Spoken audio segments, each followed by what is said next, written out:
அந்த ரப், அவனுடைய நேசம், அவனுடைய முஹப்பத், அதோடு இந்த கல்பு திளைக்க வேண்டும். யாருடைய உள்ளத்தில் அல்லாஹ்வுடைய நேசம் குடிகொள்ளுமோ அவர்தான் தன்னுடைய நஃப்ஸை பரிசுத்தப்படுத்த முடியும். நஃப்ஸை அல்லாஹ்வுடைய முஹப்பத் இல்லாமல் பரிசுத்தப்படுத்த முடியாது. என் ரப்பு என்னை நேசிக்கிறான், யாருக்காவது தெரியுமா? நான் அல்லாஹ்வை நேசிக்கிறேன் எல்லோரும் சொல்லுவோம், நம்ம எல்லாருமே சொல்லுவோமா இல்லையா? நான் அல்ல, என் ரப்பை நேசிக்கிறேன், என் அல்லாஹ்வை நேசிக்கிறேன். ஆனா என் ரப்பு என்ன நேசிக்கிறானா தெரியுமா நமக்கு?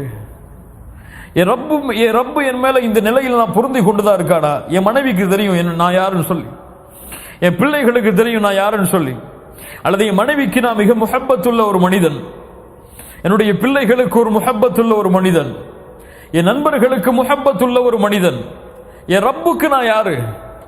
அதை என்னைக்காவது சிந்திச்சு பார்த்திருக்குமா? அல்லாஹ்வுடைய முஹப்பத்தை அடைந்து விட்டால் போதும், உலகத்தில் எல்லாம் வெற்றிதான், மறுமையிலும் எல்லாம் வெற்றிதான்.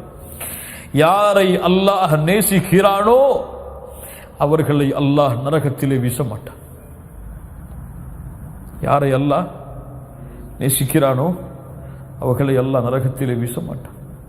அல்லாஹ்வுடைய தூதர் ஸல்லல்லாஹு அலைஹி வஸல்லம் சொன்னார்கள், ஒரு அடியானை அல்லாஹ் நேசித்து விட்டால், ஒரு அடியானை அல்லாஹ் நேசித்து விட்டால் நாதா ஜிப்ரீல்,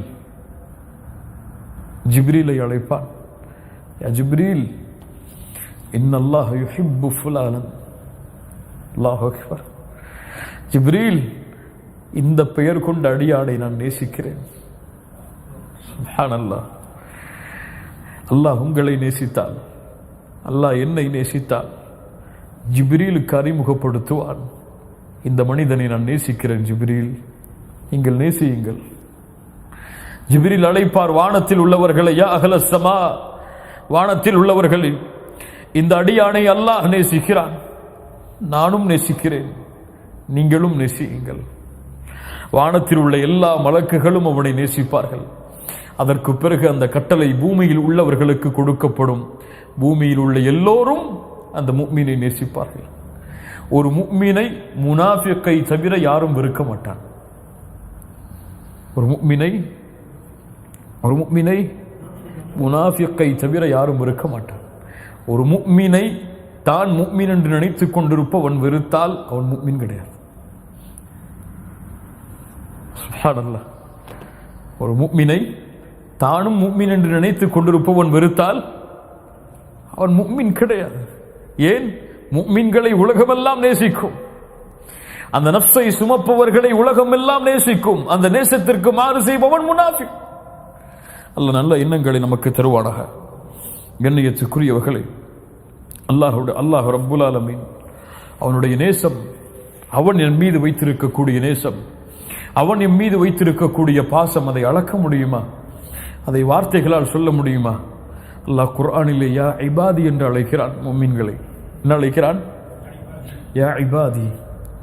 யாரை மட்டும் அழைக்கவில்லை, யாரை மட்டும் அழைக்கவில்லை, நஃப்சுல் முத்துமையின்னாவை அடைந்தவர்களை மட்டும் அல்லாஹ் அழைக்கவில்லை, நஃப்சுல் லவ்வாமாவை அடைந்தவர்களை மட்டும் அழைக்கவில்லை. அந்த ரப்புடைய நேசம் பரவியது, நஃப்சுல் அம்மாராவையும் கொண்டவர்களையும் அல்லாஹ் அழைக்கிறான். யா இபாதி. சுப்ஹானல்லாஹ்.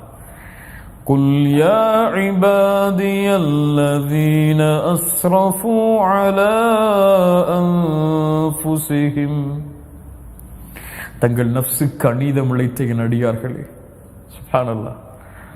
வரம்பு மீறி பாவம் செய்து நஃப்ஸுக்கு அநீதம் இழைத்த என் அடியார்களே. யா இபாதி, யா இபாதி. என்ன செய்ய வருகிறீர்கள்? என்ன சொல்ல வருகிறான் அல்லாஹ்?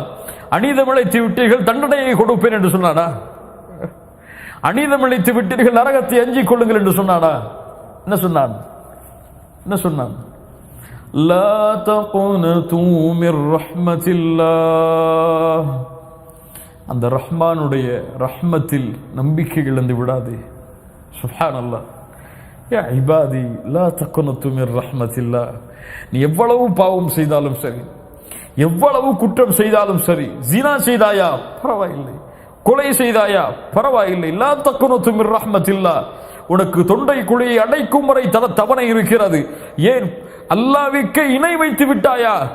அல்லாஹ்வையே மறுத்து விட்டாயா, அல்லாஹ்வை எதிர்த்து விட்டாயா, பரவாயில்லை, மரணத்திற்கு முன்னால் திரும்ப வேண்டுமா? லா தக்னது மின் ரஹ்மத்தில்லாஹ், அல்லாஹ்வுடைய அருளில் நம்பிக்கை இழக்காதே. ஏன்? இன்னல்லாஹ யக்ஃபிரு ذுனூப ஜமீஆ, இன்னல்லாஹ யக்ஃபிரு ذுனூப ஜமீஆ, எல்லா பாவங்களையும் அல்லாஹ் மன்னிக்க காத்துக் கொண்டிருக்கிறான். அல்லாஹ்வுடைய தூதர் ஸல்லல்லாஹு அலைஹி வஸல்லம் சொன்னார்கள், அல்லாஹ் பகலிலே கரத்தை விரித்து வைத்திருக்கிறான் இரவிலே பாவம் செய்தவர்களை மன்னிப்பதற்காக. அல்லாஹ் இரவிலே கரத்தை விரித்து வைத்திருக்கிறான் பகலிலே பாவம் செய்பவர்களை மன்னிப்பதற்காக. அல்லாஹ்விடத்திலே மலக்கு கேட்பார், யா அல்லாஹ், இந்த அடியான் இந்த பாவத்தை செய்கிறான், எழுதவா? இல்லை, அவகாசம் கொடு, அவன் தௌபா செய்யும் வரை. அவன் அந்த பாவம் எழுதப்படுவதற்கு முன்னால் தௌபா செய்து விட்டால் அந்த பாவம் எழுதப்படாது அல்லாஹ்விடத்திலே. அல்லாஹ்வுடைய கருணையை உணர்ந்துங்கள், உள்ளத்திற்கு உணர வையுங்கள் முஃமின்களே. அல்லாஹ் அவ்வளவு கருணை உடையவன், எதையும் அல்லாஹ் மன்னித்து விடுவான் அவன் நாடினால். அவன் விரும்பினால் எதையும் மன்னிப்பான். உங்களுக்கெல்லாம் தெரியும், ஒரு மனிதர் தான் மரணிக்கும் பொழுது தன் பிள்ளைகளை அழைத்து சொன்னார். என்ன சொன்னார்? என்னை எரித்து விடுங்கள், எரித்து பாதையை கடலிலே கரையுங்கள், பாதையை நிலத்திலே கரையுங்கள். அல்லாஹ் என்னை உயிர் கொடுத்து எழுப்பி விட்டால் என்னை அதிகமாக தண்டித்து விடுவான். இந்த ஹதீஸை பலர் சரியான முறையில் புரிந்தால் ஒரு உண்மையை புரிந்து கொள்ளலாம். எம்முடைய முன்னாள் அறிஞர்கள் அதை விளக்கி சொல்கிறார்கள். இவர் செய்தது என்ன தெரியுமா? அல் குஃபுர். என்ன குஃபுர்? அல்லாஹ் என்னை உயிர் கொடுத்து எழுப்புவான், எழுப்ப மாட்டான் என்று நினைப்பவன் யார்? யார் அவன்? காஃபிர். அல்லாஹ் எழுப்புவான் என்ற தன்மையில் இவன் ஜாஹிலாக இருந்தால், அறியாதவனாக இருந்தான், அல்லது அறிந்தும் அந்த நேரத்தில் அதை அவன் மறந்து விடுகிறான். அல் குஃப்ரு பில் ஜஹல். இவனை அல்லாஹ் உயிர் கொடுத்து எழுப்பினான். லிம்ம ஃபஅல்த ஹாதா யா அப்தி, என் அடியானை ஏன் இப்படி செய்தாய்? ஒரே வார்த்தை தான் சொன்னார் அவர், மகாஃபத்துக யா ரப். பயம் செய்ய வச்சது சிறப்பு. பயம், நீ என்னை உயிர் கொடுத்து எழுப்பினால், என்னை தண்டித்து விட்டால் நான் செய்த பாவங்களுக்கு நிலைமை என்ன என்ற பயம். அல்லாஹ் சொன்னான், உன் எல்லா பாவத்தையும் மன்னித்து விட்டேன், சொர்க்கத்துக்கு போன்றான். சுப்ஹானல்லாஹ். அல்லாஹ் தன்னை உயிர் கொடுத்து எழுப்புவான் என்பதை அவன் மறந்து ஜாஹிலாக இருந்தான், அதையும் அல்லாஹ் மன்னித்தான். உங்களுக்கு எல்லாம் தெரியும், இந்த அல்லாஹ்வுடைய அச்சத்தை சுமந்த ஒரு பெண்மணி, அல்லாஹ்வுடைய தூதர் ஸல்லல்லாஹு அலைஹி வஸல்லம் சஹாபாக்களோடு மஸ்ஜிதிலே உட்கார்ந்து பேசிக் கொண்டிருக்கிறார்கள். அப்போது அந்த பெண்மணி வருகிறார்கள். அந்த அல்லாஹ்வுடைய தூதருக்கு முன்னால் வந்தார்கள். யா ரசூலல்லாஹ், யா நபி அல்லாஹ், நான் விபச்சாரம் செய்து விட்டேன், ஃபதஹிர்னி, நீ சுத்தப்படுத்துங்கள் அல்லாஹ்வுடைய தூதரே. அல்லாஹ்வுடைய தூதர் ஸல்லல்லாஹு அலைஹி வஸல்லம் சொன்னார்கள், என்ன சாட்சி வைத்திருக்கிறாய் நீ? சாட்சி இல்லையே, சென்று விடு என்னை விட்டு.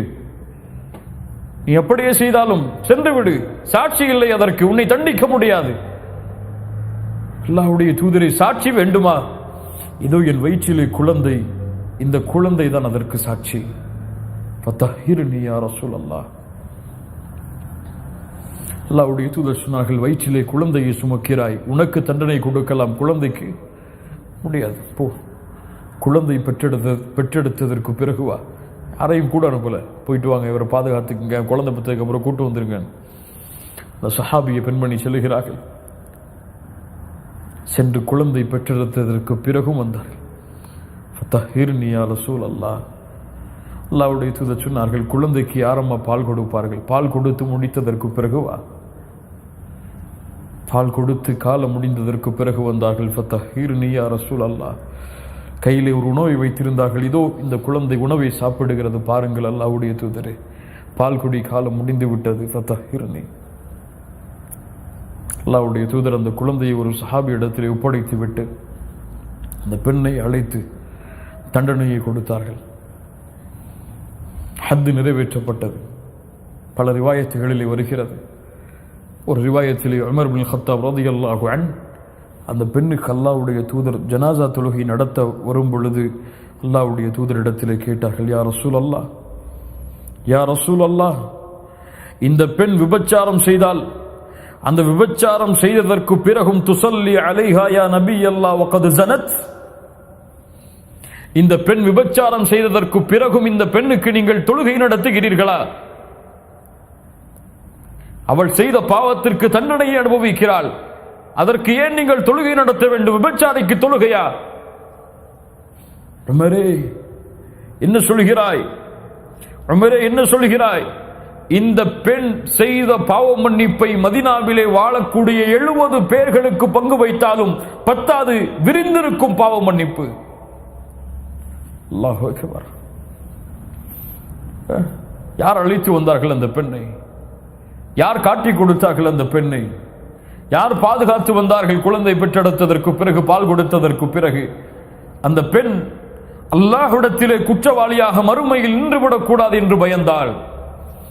இந்த பாவத்தை சுமந்த இந்த நஃப்ஸோடு என் ரப்பை நான் சந்தித்து விடக்கூடாது என்று பயந்தாள். இந்த பாவத்தோடு என் ரப்புக்கு முன்னால் நான் நின்றுவிடக் கூடாது என்று பயந்தாள்.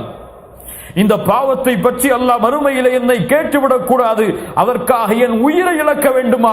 இழக்க தயாராகிறேன். அல்லாஹ்வுடைய தூதரே, எடுத்துக்கொள்ளுங்கள் என் உயிரை, அல்லாஹ்விடத்திலே சுத்தமானவளாக நான் நிற்க வேண்டும் என்று பயந்தான்.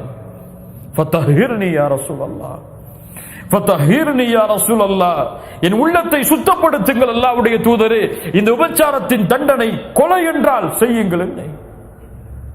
திருமணம் முடித்ததற்கு பிறகு கண்ணியத்துக்குரியவர்களே, இது அல்லாஹ்வுடைய அச்சம், இது அல்லாஹ் ரப்புல் ஆலமீன் இந்த நேசமும் இந்த முஹப்பத்தும் இந்த தக்வாவும் எம்முடைய உள்ளத்தை பரிசுத்தப்படுத்துவதற்கு உதவியாக இருக்கும், ஆறுதலாக இருக்கும். அடுத்ததாக இறுதியாக என் நஃப்ஸை பரிசுத்தப்படுத்துவதற்கு மிக முக்கியமான ஒரு அம்சம் அல்லாஹ் எமக்கு கொடுத்த நிஅமத்தை எண்ணி பார்ப்பது. நான் யார்? எங்கிருந்து வந்தேன்? எனக்கு லா இலாஹ இல்லல்லாஹ் கலிமா, லா இலாஹ இல்லல்லாஹ் என்ற கலிமாவை கொடுத்தவன் யார்? முஹம்மது ரசூலுடைய வழியில் என்னை வழிகாட்டியவன் யார்? கலிமாவை சுமந்த பெற்றோர்களுக்கு பிள்ளையாக என்னை கொடுத்தவன் யார்? என்னை கொடுத்ததற்கு பிறகு என்னை லா இலாஹ இல்லல்லாஹோடு வளர்த்தவன் யார்? என்னை தொழுகையாளியாக மாற்றியவன் யார்? என்னை இல்முடைய சபையில் கலந்து கொள்ள வைத்தவன் யார்? எமக்கு இல்மை கற்றுக் கொடுப்பதற்கு ஒருவரை நியமித்தவன் யார்? அல்லாஹுவை பற்றி பேசுவதற்கு எமக்கு நாவுக்கு சக்தி கொடுத்தவன் யார்? யார் அவன்? அவனை புரிந்து கொண்டால், அவன் கொடுத்த நிஅமத்தை புரிந்து கொண்டால் எம் உள்ளம் பாவங்களை விட்டு தூரமாகும், அவனின் பக்கம் நெருக்கமாகும். மேலே குர்ஆனிலே மிக முக்கியமான சூராவில் ஒன்று சூரத்துத் துஹா. சூரத்துத் துஹா, சூரத்துத் துஹாவை நீங்கள் தனிமையில் படித்து பார்த்தால் போதும், உங்களுடைய உள்ளம் அல்லாஹ்வின் முஹப்பத்தால் நிறைந்துவிடும். சாதாரணமாக படித்தால் எனக்கு தெரியாது, அரபி மொழியின் ஞானங்களை அறிந்து படித்தால் நிச்சயமாக உங்களுடைய கண்கள் ஒரு சொட்டு கண்ணீரையாவது அந்த சூராவுடைய முடிவில் வடிக்கும், அல்லாஹ்வின் முஹப்பத்தால். சூரத்துத் துஹா அவ்வளவு முக்கியமான சூரா.